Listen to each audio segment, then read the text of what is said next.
Hello students, good afternoon to all of you। बच्चों last class में new topic start किया था contract of cell.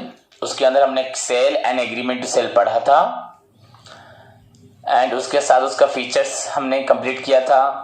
Today's topic बच्चों, what are the differences between sale and agreement to cell. बच्चों sale and agreement to sale के अंदर difference क्या है? So before going to बच्चों start the today's topic, that is the difference between sale and agreement to sell, पहले मैं आपको फिर से लास्ट क्लास में जो पढ़ाया था रिवाइज करवाना चाहता हूँ। तो आप लोग अगर किसी को याद है तो मेरे साथ बोले, रिवाइज करें। बच्चों इंट्रोडक्शन पार्ट में क्या था? द लॉ रिलेटिंग टू, जो आपका अगर एग्जैक्टली आपने वो पढ़ा है जो लिखा हुआ है, जब मैंने बोला था वो याद है, एक ही बात है। The present law relating to sale of goods or movable goods is contained in the Sale of Goods Act 1930। बच्चों प्रीवियसली पर क्या होता है बच्चों? प्रीवियसली इट वाज कंटेन्ड, मैंने आपको एक लाइन नहीं बोली थी शायद, एक word, previously it was contained in chapter 7 of the sale of goods act 1872। Okay students, so previously ये सेल ऑफ गुड्स एक्ट 1872 के चैप्टर 7 में था, चैप्टर 7 में। But the provision contained in the chapter 7, जो लिखा था प्रोविजंस, रूल्स, रेगुलेशन, जो भी क्राइटेरिया थे, was not found to be satisfactory, वो सब सेटिस्फैक्ट्री नहीं हुआ। Clear? The present law relating to sale of goods act is contained in the sale of goods act बच्चों 1930। Previously, it was contained in the Chapter 7 of the Indian Contract Act 1872. However, the provisions contained in the Chapter 7 was not found to be satisfactory. That is why, bachcho, the present law regarding the Sale of Goods Act by Contract of Sale came into force, bachcho, on 1st July 1930 under the Sale of Goods Act, bachcho, 1930, and it is completely for movable goods। Again फिर बोला गया था this बच्चों, this act contain 66 sections which is applicable to whole of India, all states, all आपका union territory areas, हर एक जगह पे एक्सेप्ट द स्टेट बच्चों Jammu and Kashmir. So this is all about the बच्चों introduction of contract of sale. Clear? सबको समझ में आया? The present law relating to sale of goods और movable goods is content in the Sale of Goods Act by Indian Sale of Goods Act 1930। बच्चों however the law relating to sale of goods was previously बच्चों contained in the chapter 7 of the Sale of Goods Act 1872। However, the provisions contained in the chapter 7 was not found to be satisfactory। Therefore बच्चों the present law relating to sale of goods or movable goods was developed हुआ बच्चों on 1st July 1930 under the Sale of Goods Act 1930। This act contains बच्चों 66 sections which is applicable to whole of India except the state Jammu and Kashmir। So this is all about the introduction। Clear? Then बच्चों meaning, according to section 4 of the Sale of Goods Act 1930, a contract of sale is a contract whereby seller transfer और agree to transfer, बच्चों seller transfer और agree to transfer the property in goods to the buyer for a price is known as contract of sale. Okay बच्चों, it can be बच्चों absolute, it can be conditional. So बच्चों absolute क्या है आपका? अगर आपका बच्चों goods are transferred from seller to buyer immediately along with the बच्चों ownership, that is known as बच्चों absolute sale. And if the goods are transferred but the property is not transferred and it is transferred only after the fulfillment of certain condition, that is known as बच्चों conditional sale। So by keeping into account these two conditions बच्चों, contract of sale can be of two types। एक बच्चों sale and another one is agreement to sale। बोला था बच्चों what is sale now? बच्चों ये topic को हम अभी बहुत दिन पढ़ेंगे, 6-7 दिन, तो इसलिए आपको अच्छे से याद रखना है। तो व्हाट इज सेल नाउ बच्चों? सेल रेफर्स टू मीन्स बच्चों whereby the seller immediately transfer the property in goods to the buyer and nothing left with the बच्चों seller, that is known as sale. And in agreement to sell, here the property in goods, the ownership of the good is transferred from the seller to buyer only after the fulfillment of certain condition. और हो चुका है with, आप बोल सकते क्या, the property in goods is transferred from seller to buyer only after subject to certain condition. Clear? That is known as agreement to sell.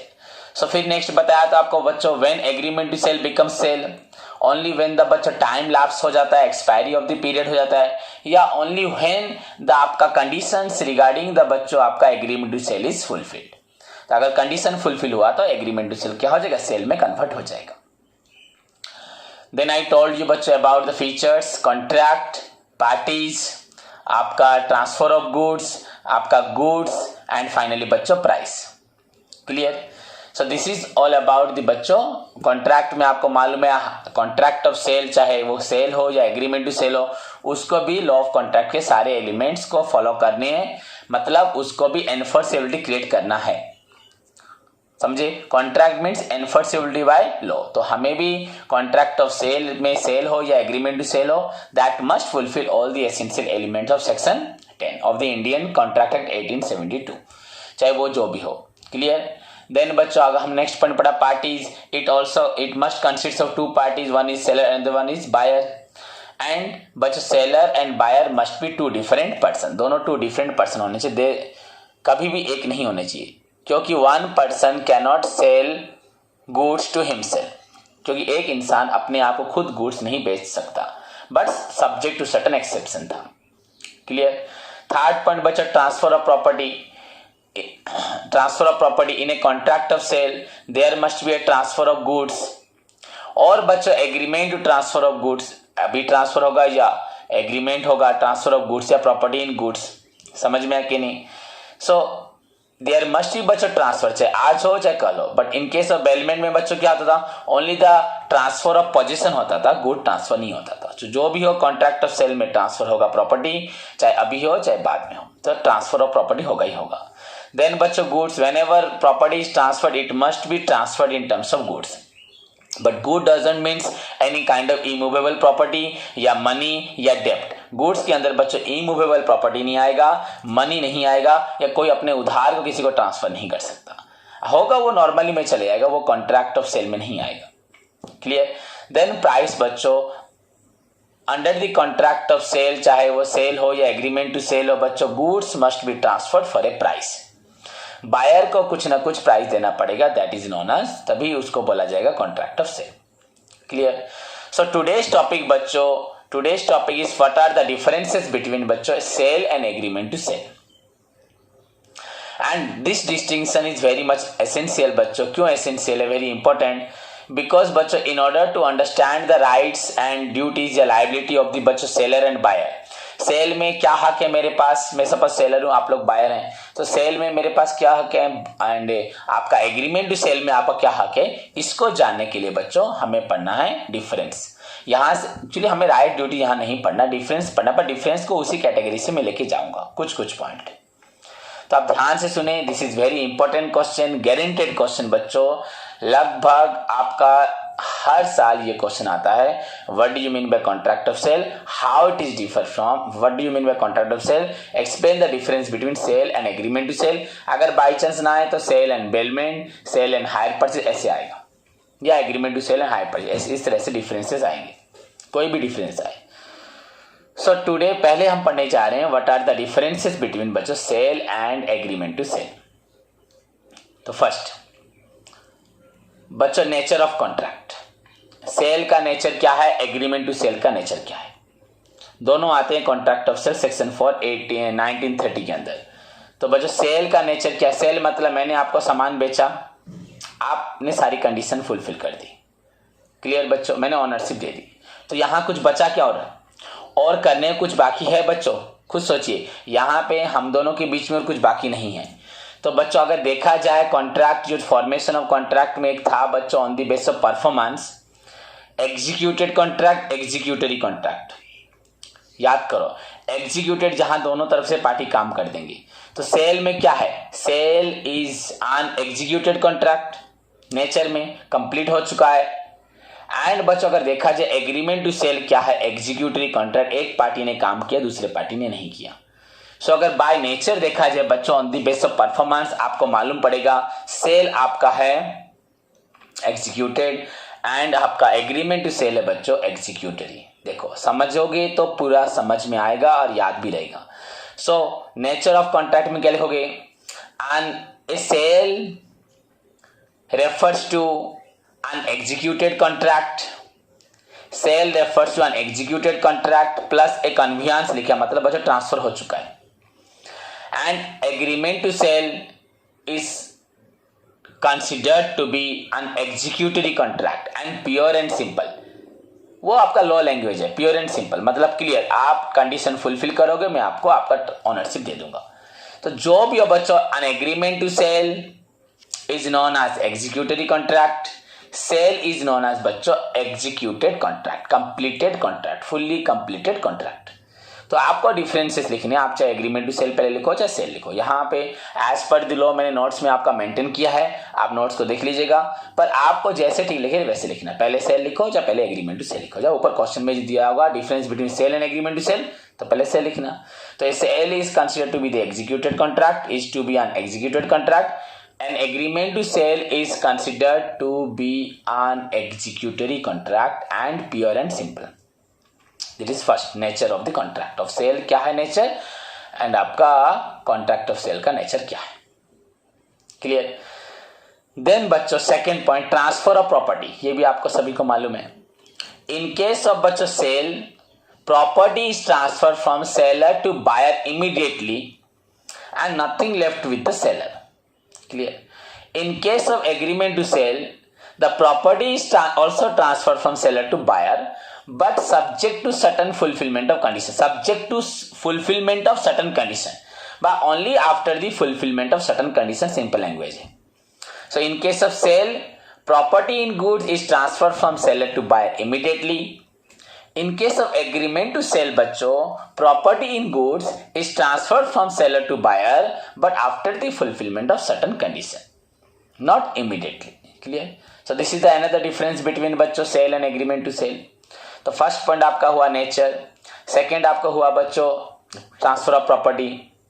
Now third point risk of loss, बच्चों risk of loss of goods. देखो यहाँ पे आपको, हाँ मैं आपको एक चीज बताना भूल गया बच्चों, यहाँ पे डिफरेंसेस जो प्रेजेंट किए गए हैं ये एज पर द लॉ, यहाँ पे हमें बहुत सारे पॉइंट्स पढ़ने को मिलेंगे जो हमें कंफ्यूजन क्रिएट करेंगे। तो एग्जैक्टली लॉ में जो लिखा है लिख सकते हो, अगर तुम्हें कुछ और डिफरेंस आता है, डिफरेंस में तो ऐसा नहीं है, अगर आपको मालूम पड़ रहा है मीनिंग डेफिनेशन कैरेक्टरिस्टिक्स ऐसा डिफरेंस हो सकता है तो आप उसको भी प्रेजेंट कर सकते हैं। तो ये यहाँ से 2-3 पॉइंट के बाद देखना आपका थोड़ा कंफ्यूजन क्रिएट होगा, तो आपको कंफ्यूज नहीं होना है, उसको खुद प्रेजेंट करना है। पहला पॉइंट तो नेचर था, इसमें कोई भी कंफ्यूजन नहीं है। Property of goods, transfer of property में भी कोई भी डाउट नहीं रहेगा। थर्ड पॉइंट बच्चे risk of loss of goods. बच्चा सेल, सपोज सेल हो रहा है, ये मैंने आपको बेच दिया, तो आपने इसे खरीद लिया, पैसा दिया, अब आप इसको तोड़ दो, फेंक दो, चोरी हो जाए, उसके लिए मैं रिस्पॉन्सिबल नहीं हूं क्योंकि आप मालिक हो। तो इन केस ऑफ बच्चों सेल द लॉस ऑफ बच्चों रिस्क कौन लेगा? बायर लेगा। ऑनरशिप ट्रांसफर कर दिया, आपका सामान आप जानो, मुझे कुछ नहीं लेना देना। सो इन केस ऑफ बच्चों sale risk is transfer from seller to buyer. आपका सामान आपने टूटा, फेंक दिया, एक्सीडेंट हुआ, उसके लिए आप रिस्पॉन्सिबल हो, मैं रिस्पॉन्सिबल नहीं हूं। आप लोग बच्चों बोलोगे सर एग्रीमेंट टू सेल में भी तो ऐसा हो, कैसे? एग्रीमेंट टू सेल में मैंने प्रॉपर्टी ट्रांसफर की है, अगर आप पेमेंट नहीं करते, अगर आपका प्रॉपर्टी खो जाता है तो मेरे को ही टेंशन रहेगा कि मुझे पैसा मिलेगा कि नहीं मिलेगा। सपोज मेरे से आपने एक सामान खरीदा, वो आपका टूट के एक्सीडेंट हो गया, तो आप मुझे पेमेंट नहीं दे पाओगे, आप उसी को चला के मुझे पेमेंट देते। तो यहाँ पे रिस्क ऑफ लॉस बच्चों सेलर को बियर करना पड़ेगा, क्योंकि वैसा भी है, अगर हम किसी को कंडीशन में, उधार में, फाइनेंस में सामान देते हैं तो टेंशन हमें ही रहेगा हमेशा। सो इन केस ऑफ बच्चों sale the risk is passes, risk passed, is passes नहीं होता, is passed from seller to buyer. So risk of any damages बच्चों, any loss is to be borne by बच्चों buyer. Risk pass होगी, मैंने सामान दे दिया, अभी आप सामान लेके रास्ते में गिर दिया आप, तो उसके लिए आप रिस्पॉन्सिबल हो, मैं रिस्पॉन्सिबल तो नहीं, मैंने सामान दे दिया, मेरी दुकान से सामान बाहर चला गया, आपने उसको गिर के तोड़ दिया, तो उसके लिए आप जिम्मेदार हो। हाँ, अगर मैं रेस्पॉन्सिबिलिटी लूंगा उसको भेजने के लिए तो मैं जिम्मेदार हूंगा।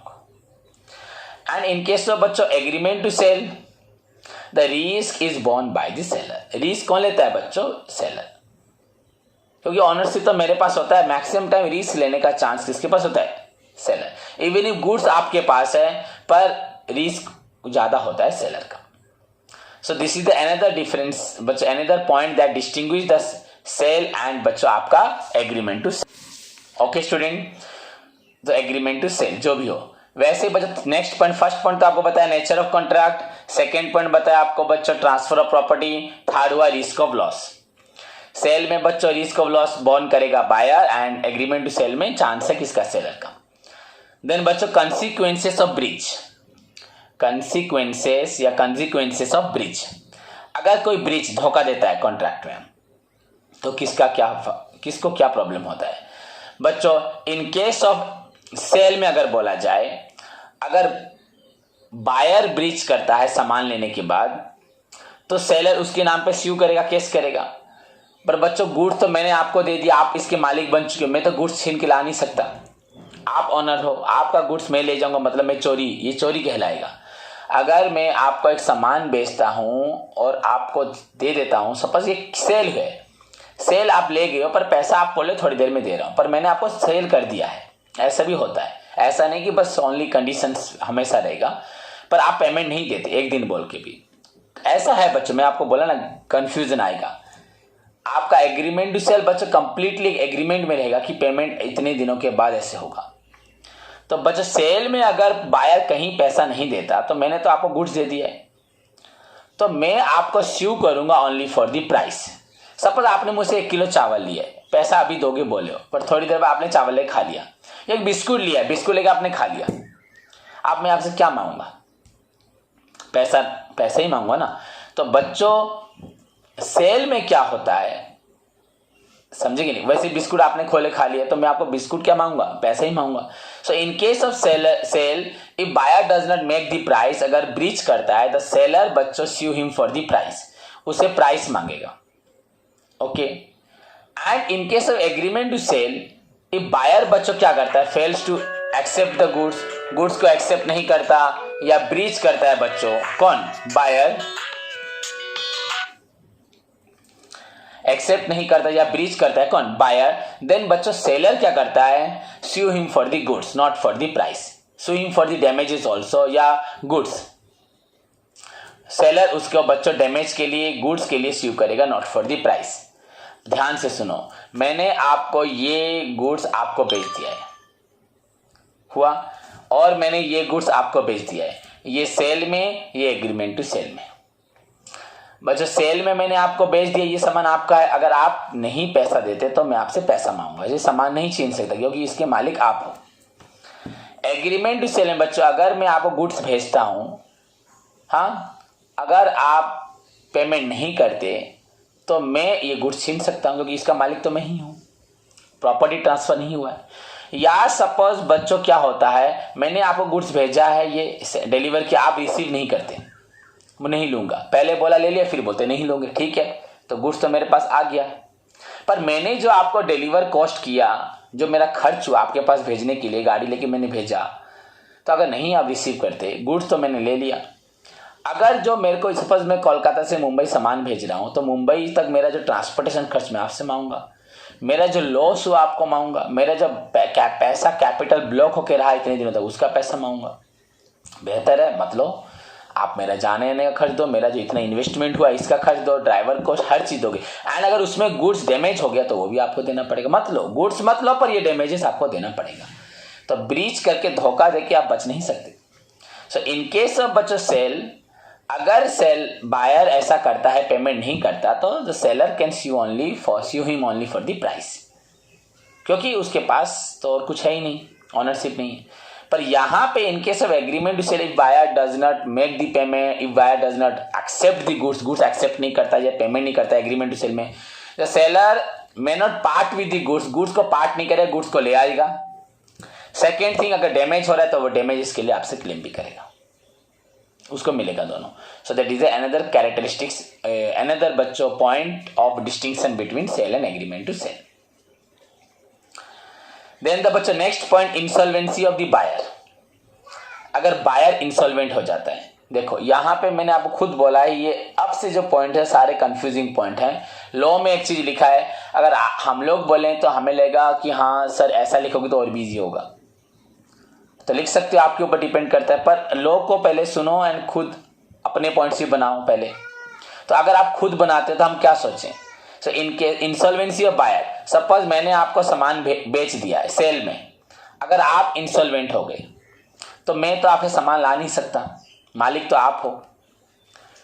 आप अभी बोलोगे सर ऐसा कैसे हुआ, सेल में तो पेमेंट हो जाता है। पर बच्चों मैंने खुद आपको बोला ऐसे केसेस होते हैं, सपोज आपने कोई सामान लेके खाने का सामान लिया है और खा लिया, कंज्यूम कर दिया, अभी इंसॉल्वेंट हो गए, पैसा तुरंत नहीं दिया, तो उसमें क्या होगा, मैं तुमसे क्या ले सकूंगा। ओनली बच्चों आप लोग डिक्लेयर हो गए इंसॉल्वेंट, कोर्ट आपका सारा प्रॉपर्टी बेचेगा, बेचने के बाद जो हिस्सा बचेगा मेरे लिए वो मुझे मिलेगा। So only dividend. मैं आपसे गुड्स नहीं मांग सकता, कैसे मांगूंगा। सो बच्चों इन केस ऑफ सेल ये पॉइंट है, यही तो कंफ्यूजिंग पॉइंट है। एंड बच्चों एग्रीमेंट टू सेल में क्या होगा, अगर आप इंसॉल्वेंट हो जाते हो तो कोर्ट आपकी सारी प्रॉपर्टी बेचेगा, दे के सबको पैसा देगा। पर बच्चों आपकी प्रॉपर्टी में से अगर ये वाला मोबाइल आपके पास है, ये तो मेरा ही है, कोर्ट तो इसको नहीं बेच सकता। आप बोलो कैसे नहीं बेच सकता, क्योंकि इसका ओनर तो मैं ही हूं। एग्रीमेंट टू सेल में मैंने आपको गुड्स दिया है, आपके घर में मेरी गाड़ी पड़ी, इसका मतलब नहीं कि आप मालिक हो, मालिक मैं ही हूं। आपकी सारी प्रॉपर्टी बिक्री तो मेरी गाड़ी आपके घर में, वो भी बेच दोगे नहीं। आप कल मेरी कार लेके आए थे, अपने घर में रखे थे, आप मेरा मोबाइल लैपटॉप लाए थे, वो तो मैं ही ले जाऊंगा ना, तो उसका मालिक तो मैं हूं। तो कोर्ट उसको तो नहीं बेच सकती, कोर्ट को जाके मैं प्रूफ दूंगा कि ये मेरा चीज है, मैं ले जाऊंगा। सो एग्रीमेंट टू सेल में बच्चों अगर बायर क्या होता है, आपका इंसॉल्वेंट हो जाता है,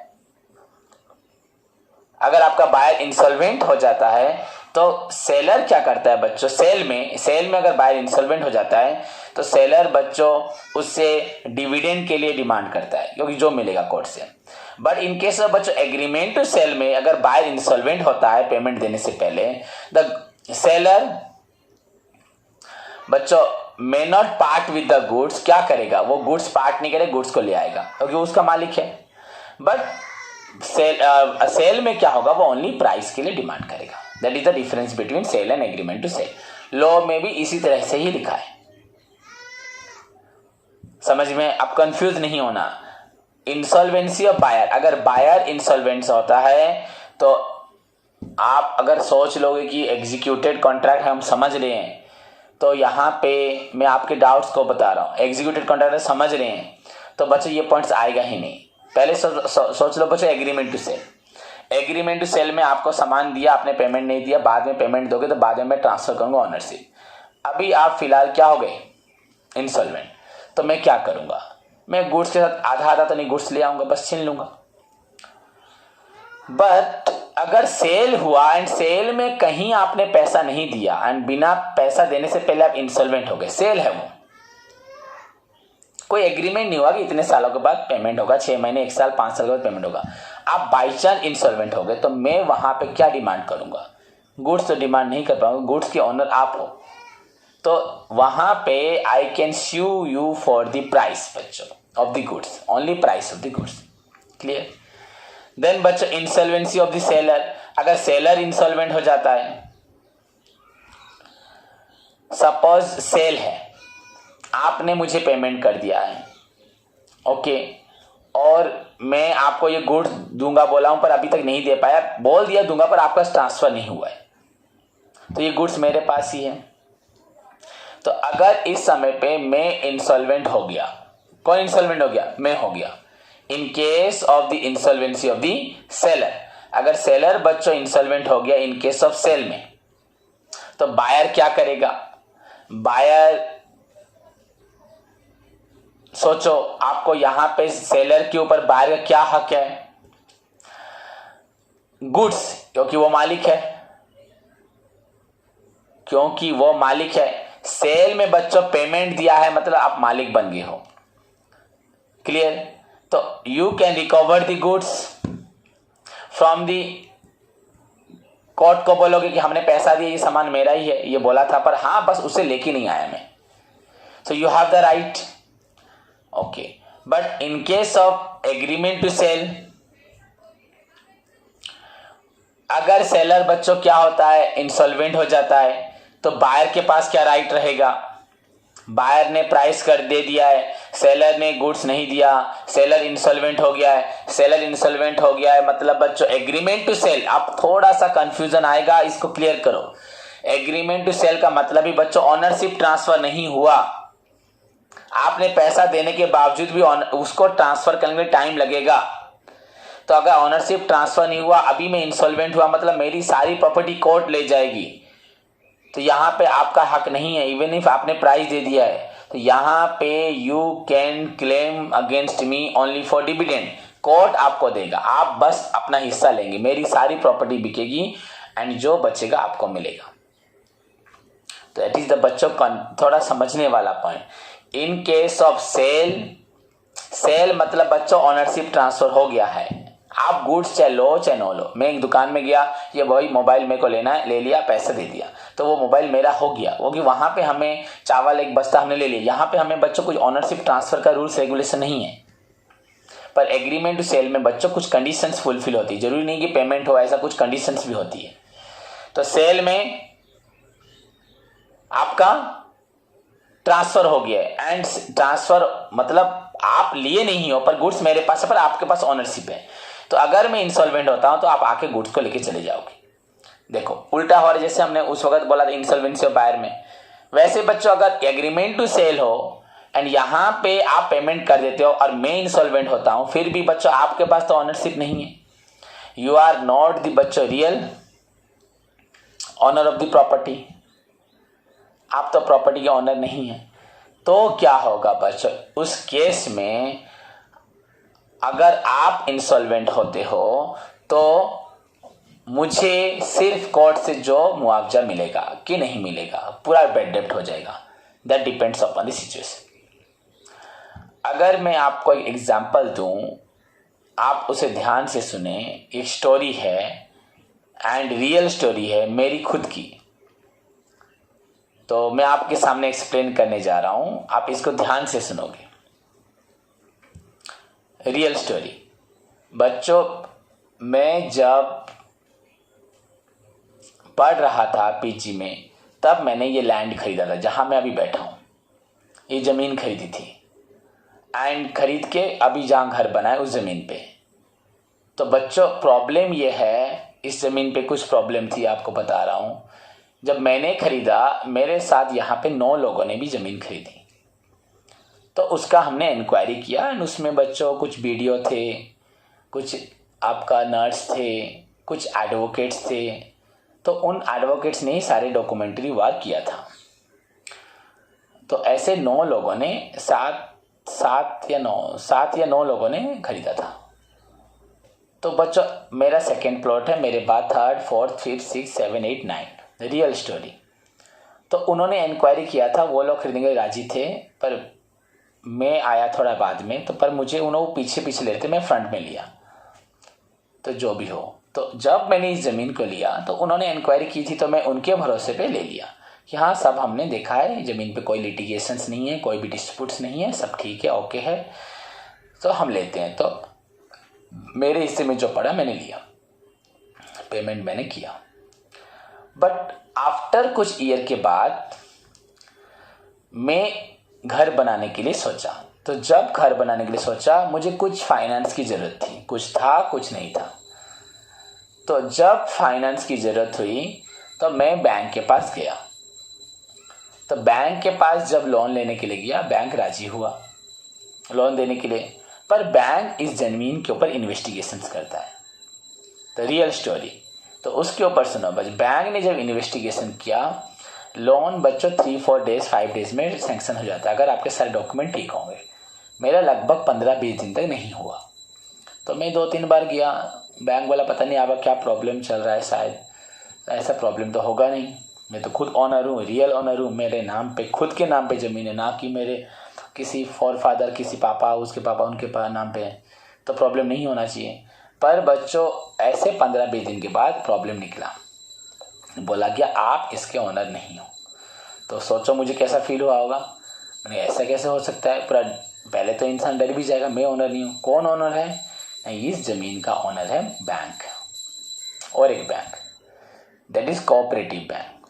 ये क्या अजीब बात है। वो बोला बैंक, ये जितनी ज़मीन यहाँ आप लोगों ने खरीदी है, 9 लोगों ने, एंड और जो ज़मीन बची है जो नहीं बिकी, इन सारी ज़मीन का ओनर है कोऑपरेटिव बैंक। हमने तो एक्स से खरीदा था, उसका नाम जो भी हो। तो हम बोले कोऑपरेटिव, मैं बोला कोऑपरेटिव बैंक कैसे ना। उस इंसान ने 1999 में इस ज़मीन को कोऑपरेटिव बैंक में गिरवी रखा था। देखिए बच्चों, 30,000 लोन लिया था जिस इंसान से हमने खरीदा है। तो उसने इस ज़मीन को मॉर्गेज रख के 30,000 लोन लिया था, एंड उस इंसान ने ये 30,000 लोन को नहीं चुकाया, बिल्कुल रिटर्न नहीं किया। तो बैंक इस ज़मीन की खुद की मालिक है, पूरी ज़मीन। इनफैक्ट हमें ज़मीन, पहले ज़माने में क्या होता था 1999 में, तब बैंक कुछ डॉक्यूमेंट रखता नहीं था, बस एक लिख के ले लेता था। आजकल बैंक आपका पूरा ओरिजिनल पेपर रख लेता है। तो इसलिए किसी भी ऑफिशियल वालों को मालूम नहीं पड़ा। बैंक ने बस एक चिट्ठी, एक लेटर लिख के आदमी से रखा था कि ये प्रॉपर्टी हमारी है, और उतना ही सफिशिएंट होता था। पर आजकल फ्रॉड केस की वजह से बैंक सारे डॉक्यूमेंट्स रख लेता है। तो जब ऐसे बोला तो मैं सोचा क्या करें ना, अब आप सभी का ज़मीन से नाम कट जाएगा। सभी जितने लोग हो, आप सभी को कुछ नहीं मिलेगा और सभी को ही लॉस होगा। था मैं बोला यहाँ तो गलती हमारी नहीं है, उस सेलर की है, तो सेलर को पछताना चाहिए। हाँ बोला, हाँ सेलर से आप पैसा मांगो। तो हम बोले हमने तो 3-4 साल पहले खरीदा, सेलर तो गरीब आदमी था, पैसा लेके अपनी बेटियों का शादी कर दिया, अपना घर फर बना लिया, वो पैसा कहाँ देगा वो गरीब आदमी को जो भी था। तो उसने तो ज़मीन बेची, हमने खरीदा, हमें तो नहीं मालूम, और इतना पैसा वो दे भी नहीं सकता हम लोगों को रिटर्न। तो बैंक बोला ये तुम्हारी रिस्पॉन्सिबिलिटी है। वो बैंक उसका सारा ज़मीन बेचेगा, इंसॉल्वेंट उसको करेगा, करने के बाद जो पैसा मिलेगा उससे क्या होगा, अपना पैसा पहले लेगा, अगर कुछ बचा तो आप लोगों को देगा, ज़मीन नहीं मिलेगी। ऐसे सोचने के बाद बच्चों, मैं तब सोचोगे नहीं कितना परेशान हुआ हूँगा। तब मैं सोचा क्या करूँगा। तो पहले बात मैं एक वकील के पास गया, ऐसा क्या होगा। तो वो वकील मेरे बहुत क्लोज थे, एंड क्वींसलैंड के बड़े वकील है जो भी हो। तो उन्होंने मुझे बोला कि पहली बात, जिन लोगों ने ज़मीन खरीदी सबको बुला के ये बात बताओ, एंड दूसरी बात कितना लोन का प्राइस है उस आदमी का। 30,000 तो ज़्यादा अमाउंट नहीं है, पर वो अमाउंट बढ़ के बच्चों 2,55,000 हो गया था। इस ज़मीन का वैल्यू बच्चों 10 करोड़ से ऊपर है, या जितना बड़ा है, पर 30,000 के लिए 10 करोड़ का ज़मीन बैंक ने रखा हुआ है। तब लोग गांव के बेवकूफ़ होते थे, तो उन्होंने इतना बड़ा ज़मीन देके 30,000 रुपये लोन लिया था, बैंक ने भी रख लिया था। तो बच्चों अब मैंने सारे लोगों को बुलाया, पर 2,55,000 रुपये लोन हुआ था। तो मैंने बोला अगर हम 9 जने हैं, अगर 30,000 भी देंगे, 20,000-25,000 करके, तो हो जाएगा 30,000 करके, एंड लोन चुका देंगे तो ज़मीन हमारी हो जाएगी, नहीं तो बैंक आके यहाँ पे नीलामी कर देगा। तो सभी तो पहले डर गए, हाँ बोले।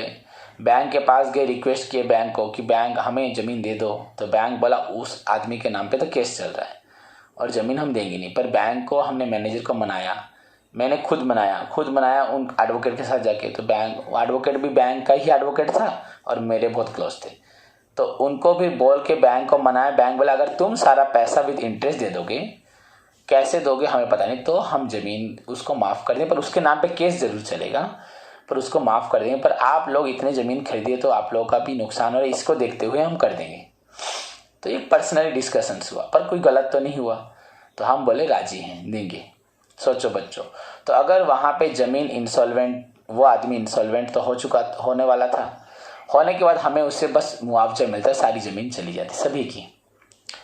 फिर भी और बाकी जो 9 लोग थे उन्होंने पेमेंट, 6 जनों ने नहीं दिया, मैंने और 2 जनों ने मिलके इसको क्लियर किया। मैंने दिया 50%, उन दोनों ने दिया 50%, दे के इस ज़मीन को खुद अपने लॉस से लिया और उस मालिक को बुलाया। तो मालिक बोला कि सर प्लीज़ हमें बचा लीजिए, और ऐसे गलती हमें नहीं मालूम, हमारे पापा ने लिया था ऐसे और हमें नहीं मालूम तो बेच दिया था। तो हमने क्या किया, इस ज़मीन को छुड़वाया। फिर उसने और एक ज़मीन बेच के हमारा पैसा दिया। हमने तब सोचा भी नहीं था कि हमें पैसा मिलेगा, पर 2,55,000 हमने खुद पर्सनली दिया, पर ये पैसा हमको 8-9 महीने में मिल गया, जो भी हो मिल गया, फॉरफिट हमारा पैसा नहीं हुआ। तो बच्चों यहाँ पे आप क्या समझे, यहाँ पे समझो वो सेल कर चुका था, ये पूरा सेल हो चुका था, समझ में आया कि नहीं। पर जमीन बेचना बच्चों one type of agreement to sale होता है, सेल नहीं होता। पैसा देने से भी एग्रीमेंट टू सेल, यहाँ ऑनरशिप पूरा हमारा होना चाहिए। कंडीशन फुलफिल में पहला कंडीशन उसका करना था, उसको बैंक से जाके पैसा देके बैंक से जमीन अपने नाम पे करनी थी, फिर हमें बेचना था। हमने जमीन खरीदी एक्स से, हमने सोचा एक्स सेलर है हम बायर है, पर एक्चुअली बच्चों एक्स ओनर नहीं था, ओनर था उस वक्त बैंक, क्योंकि बैंक के पास ओनरशिप थी। तो बैंक से हमें खरीदना था, या तो उसको बैंक से छीनना था, उसके बाद हमें बेचना था। तो यहाँ पे जो प्रॉब्लम हुआ था, हमारी गलती हो या उसकी गलती हो, बैंक की गलती हो, किसी की भी गलती हो, तो इसी की वजह से प्रॉब्लम हुआ। बेसिकली हमारी ही गलती थी, क्लियर समझो, मेरी ही गलती थी, मैंने दूसरों की बातों में आके सब खरीद लिया, फिर सॉल्व भी उसको किया। अब मैं खुद रियल ओनर फिर से बना, फिर से मेरा डॉक्यूमेंट बना, फिर से डॉक्यूमेंट पे मेरा नाम काट के, फिर से पहले बैंक, फिर काट के, फिर मेरा नाम लिखा गया। तो इससे क्लियर हुआ कि ओनरशिप बैंक की थी, बैंक को काट के फिर मैं बना। क्लियर। सो बच्चों इन केस ऑफ बच्चों इंसॉल्वेंसी ऑफ द सेलर, बच्चों यहाँ सेलर इंसॉल्वेंट हो रहा है, देखो वो आदमी इंसॉल्वेंट हो रहा है। तो अगर सेल होगा जहां पे गुड्स पूरा मैं मालिक हूं, तो मैं यहाँ पे प्राइस नहीं मांगूंगा, गुड्स छीन के ले जाऊंगा आपसे, क्योंकि मैं उसका मालिक हूं। बट एग्रीमेंट टू सेल बच्चों, जमीन आप बोलो जमीन में भी तो आप मालिक हो, जमीन में मैं मालिक नहीं हो सकता। जमीन में कंडीशंस बहुत होती है, डॉक्यूमेंट्री पेपर बहुत होते हैं। तो अगर बच्चों एग्रीमेंट टू सेल में आप इंसॉल्वेंट हो गए, अगर मैंने पैसा दे भी दिया है पर ऑनर मैं नहीं हूं, अभी तक बैंक ऑनर था बच्चों, मैं ऑनर नहीं था, तो दैट इज वाई बच्चों I can claim only for dividend. Dividend मतलब हिस्सा, जो मुझे डिविडेंड मिलेगा, मतलब बैंक प्रॉपर्टी को बेच के जो पैसा पाएगा, अपना पैसा लेगा, उसके बाद मुझे पैसा देगा। बैंक नहीं, कोर्ट प्रॉपर्टी को बेचेगा, बेचने के बाद पहला पैसा देगा बैंक को, उसके बाद देगा हम लोगों को। एंड जैसे कि ये प्रॉपर्टी बहुत बड़ी है तो इंसॉल्वेंट होना बहुत मुश्किल है, पर नीलामी तो हो जाएगी जमीन की। हाँ, प्रॉपर्टी बहुत बड़ी थी और लोन बहुत कम था, 10 करोड़ के लिए 2,55,000 ज्यादा नहीं था। इसीलिए बच्चों कितना लकी इंसान है, गरीब होते हुए उसके बाद 10 करोड़ का बच्चों प्रॉपर्टी है, तो वो गरीब है ना, हम गरीब है। Clear. So this is the बच्चों none other difference of sale and agreement to sell in case of insolvency of seller। तो सेलर अगर इंसॉल्वेंट होता है, सेल में बच्चों बायर गुड्स ले आएगा, एग्रीमेंट टू सेलर में बायर बच्चों उससे आपको स्यू करेगा डिविडेंड के लिए। देन नेक्स्ट पॉइंट, कितने पॉइंट्स है बच्चों? First nature of contract, transfer of property,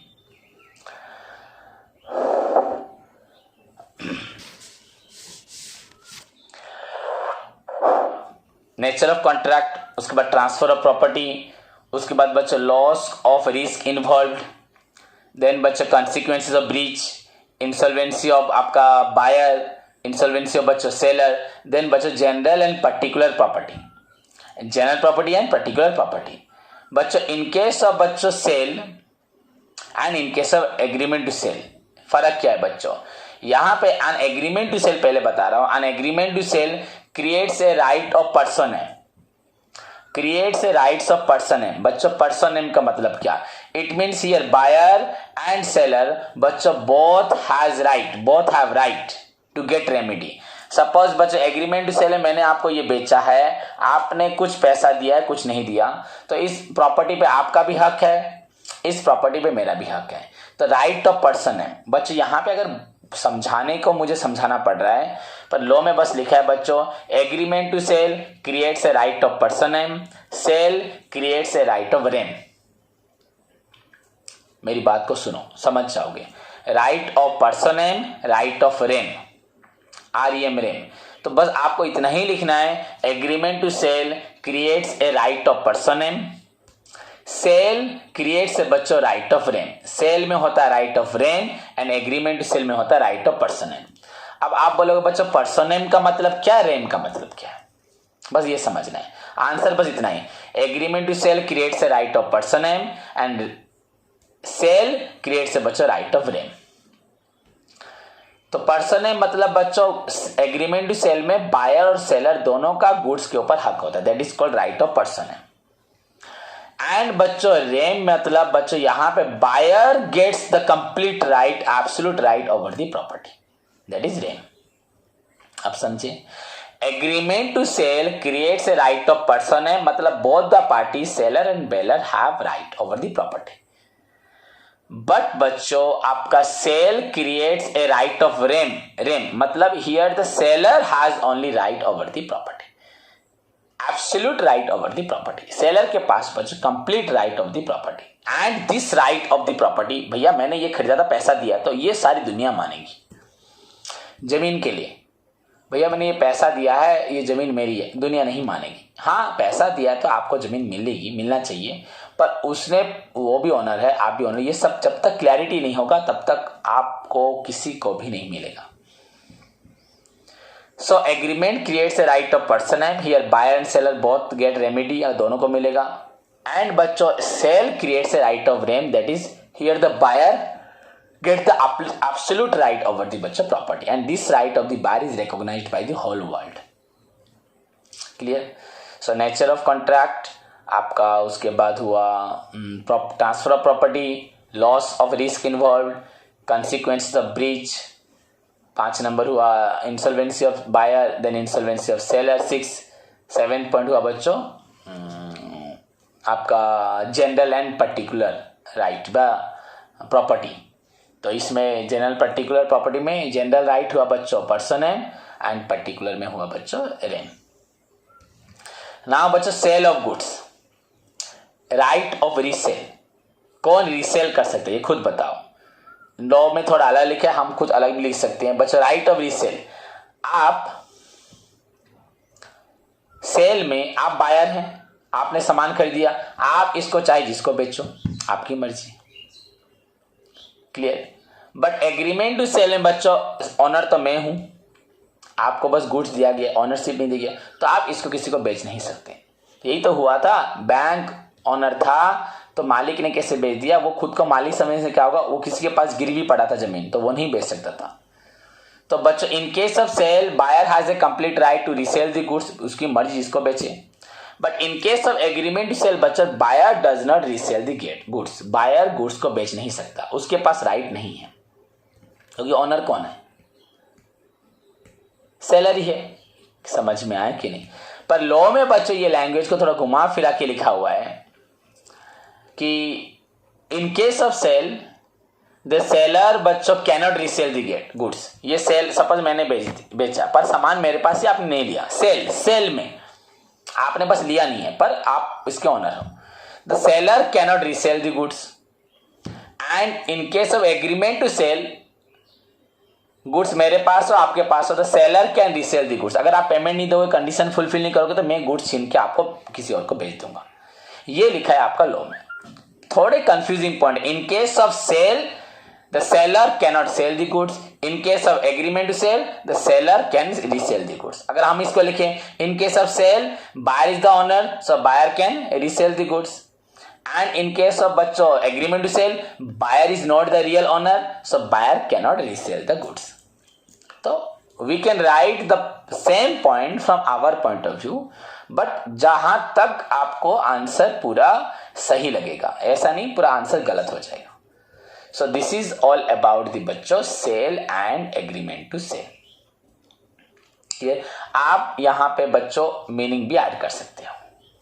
जो भी एग्जाम में अगर आया what do you mean by contract of sale या agreement to sell, what are the differences between sale and agreement to sell, ऐसे आएगा। सो नेचर आपका sale is an executed and agreement to cell is an executory. Transfer of property sale में immediate, agreement to cell में after fulfilment of condition. Risk में बच्चों sale में risk लेगा buyer, agreement to seller में बच्चों seller. Consequences of breach में बच्चों अगर बायर ब्रीच करता है तो सेलर सेल में क्या करेगा, प्राइस ऑफ डिविडेंड मांगेगा और कुछ नहीं मांग सकता, पर एग्रीमेंट टू सेल में गुड्स ले आ सकता है, डैमेजेस मांग सकता है। Then insolvency of the buyer, अगर मैंने आपको सेल किया है, बायर इंसॉल्वेंट हो गया तो मैं गुड्स तो नहीं ले सकता, बस प्राइस लूंगा। एग्रीमेंट टू सेल में बच्चों मैं गुड्स ले सकता हूं क्योंकि मालिक में हूं। इंसॉल्वेंसी ऑफ द सेलर, इसमें अगर मैं इंसॉल्वेंट होता हूँ एंड सेल होता है तो आप आगे गुड्स ले सकते हो क्योंकि आप मालिक हो। एंड एग्रीमेंट टू सेल में बच्चों आप तो गुड्स ले नहीं सकते, आप डिविडेंड ही लोगे, क्लेम ही करोगे बस डिविडेंड के लिए। उसके बाद बच्चों आपका बोला लीन, जो आपका right of person and rem, lien जो मतलब राइट ऑफ द प्रॉपर्टी। बच्चों सेल में क्या होता है, राइट ऑफ रेम होता है, इस राइट को सारी दुनिया मानती है, you are the real owner, absolute owner of the goods. And बच्चों राइट एग्रीमेंट टू सेल में it creates a right of person है, agreement to sell creates a right of person है, मतलब here both the buyer and the seller बच्चों both get remedy, दोनों को मिलते हैं क्योंकि दोनों ने कुछ ना कुछ पैसा दिया होता है। क्लियर। एंड फाइनली बच्चों आपका हुआ ऐसा नहीं बच्चों, सपोज मैंने आपको सामान बेचा, आपने आधा पेमेंट दिया है, अब आप इंसॉल्वेंट हो गए हो तो मुझे आपसे आधा ही पैसा और मिलेगा, पूरा नहीं मिलेगा। या अगर मैं इंसॉल्वेंट हो गया हूं तो आपको मुझसे गुड्स चाहिए तो जितना पेमेंट दिए हो उस रेस्ट का पैसा आपको मिलेगा, पूरा नहीं मिलेगा। ये भी नहीं पैसा भी मिल जाएगा गुड्स भी मिलेगा, ऐसा नहीं होता। इंसॉल्वेंस होने से आपका जितना हक है उतना ही मिलेगा, ज्यादा नहीं मिलेगा। Then right to resell, buyer बच्चों यहाँ पे सेल कर सकते हैं और एग्रीमेंट टू सेल में सेल नहीं कर सकता। अगर सेलर पॉइंट ऑफ व्यू से बोले तो सेलर तो बच्चों एग्रीमेंट टू सेल में सेल कर सकता है, वो ओनर है, बट सेल में बच्चों सेल नहीं कर सकता। ये आपको अपने तरीके से लिखना है, मैंने समझा दिया। क्लियर बच्चों। So these are the differences between sale and agreement to sell. Anyway both term बच्चों comes under contract of sale where the, देखो दोनों meaning, contract of sale refer to a sale whereby the seller transfer और agree to transfer. बच्चों transfer मतलब sale, agree to transfer मतलब बच्चों agreement to cell the property in goods to the buyer for a price, that is known as contract of sale. It may be absolute, it may be conditional. Absolute बच्चों sale, conditional हुआ बच्चों agreement to sell. But absolute मतलब आप तुरंत समझ लो payment सब हो गया, नहीं, मैंने ओनरशिप ट्रांसफर कर दी, पेमेंट बाद में भी हो सकता है, पर यहां पे कुछ कंडीशंस नहीं है इतना। क्लियर, इसे बोलते हैं एब्सोल्यूट। एंड कंडीशनल सेल में बच्चों कुछ कंडीशन रहेगी, उस कंडीशन जरूरी नहीं है पेमेंट वाला कंडीशन, कोई और भी कंडीशन हो सकता है। कोई भी कंडीशन बच्चों फुलफिल होने के बाद ही आपको ओनरशिप मिलेगी। समझ में आया कि नहीं? क्लियर। तो this is all about the बच्चों sale and agreement to cell. Okay, तो सभी स्टूडेंट को समझ में आया, अच्छे से पढ़ो। अगर फिर भी कंफ्यूजन रहा तो मैं नेक्स्ट क्लास में जब डिस्कशंस करूंगा इस टॉपिक को फिर से करूंगा, तब तक के लिए इसको पढ़ो। और जिसको जो डाउट रहा मुझे व्हाट्सएप पे मैसेज करो ग्रुप में, तो नेक्स्ट क्लास में आपको फिर से इस क्वेश्चन को डिस्कशन करके उसी पर्टिकुलर डाउट के ऊपर एंड ओवरऑल क्वेश्चन के ऊपर फिर डिस्कशन करूंगा before going to discuss about the बच्चों नेक्स्ट टॉपिक। क्लियर। सो तब तक के लिए ऑल द बेस्ट, पढ़ो सभी, गॉड ब्लेस यू।